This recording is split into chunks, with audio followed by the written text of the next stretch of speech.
Cars and Coffee Las Vegas, and this is the second week of March. Here we have Peter with his beautiful Mustang. Would you tell me about your car? Sure. This is a 2011 Ford Mustang GT. I've made some modifications for the track, even though it's a street car. It has a wheel and tire package, big brake package, Ford Racing exhaust, and a cold air intake system. Anything about the suspension? What did you do with it?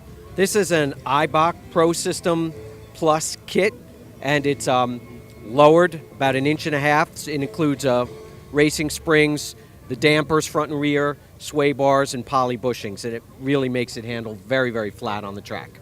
So I heard the word racing. Do you race on the racetrack?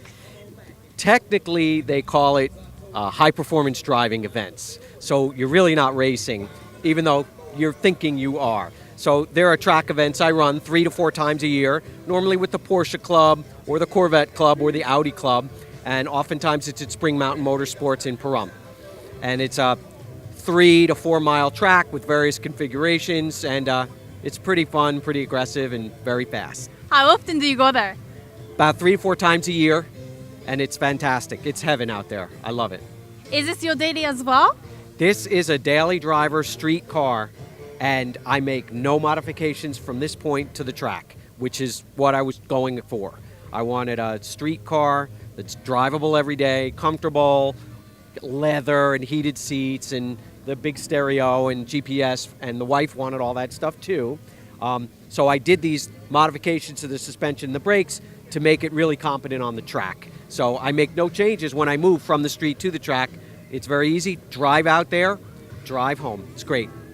I see the 3-point seatbelt here. Do you switch out the seats? I switch out to a racing seat.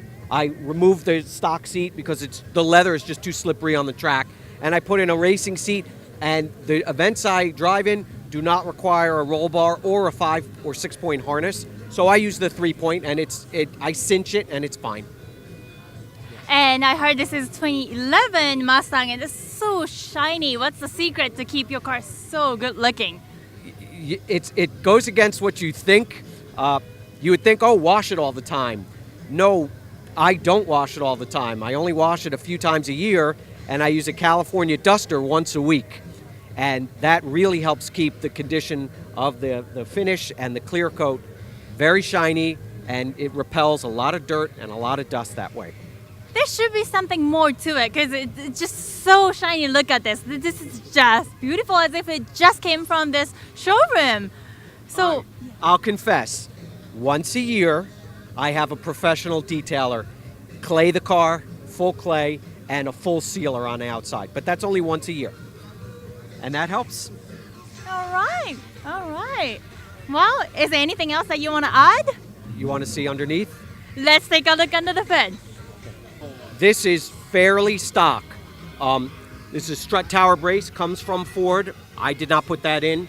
I added the cold air induction system, which allows for better breathing and more airflow, and combined with the Ford Racing exhaust, more air in, more air out, a little more power.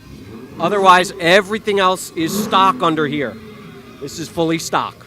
It's a 5-liter motor, 302 cubic inches. It's kind of like a moniker for Ford Mustang, the 5.0. Stock, this puts out about 420 horsepower, 400 foot-pounds of torque.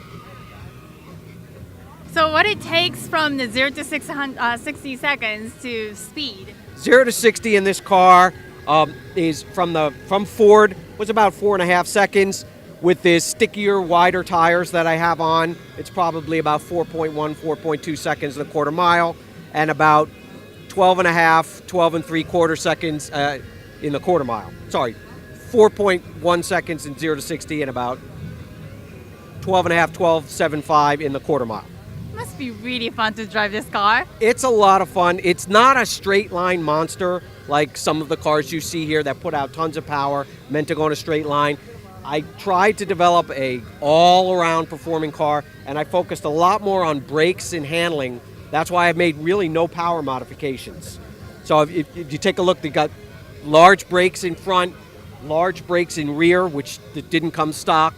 Michelin Pilot Super Sport tires, which are pretty wide in the front and very wide in the rear. So the car really handles and brakes like a true sports car. It's pretty great on the corners. All right. Thank you so much, Peter. My pleasure.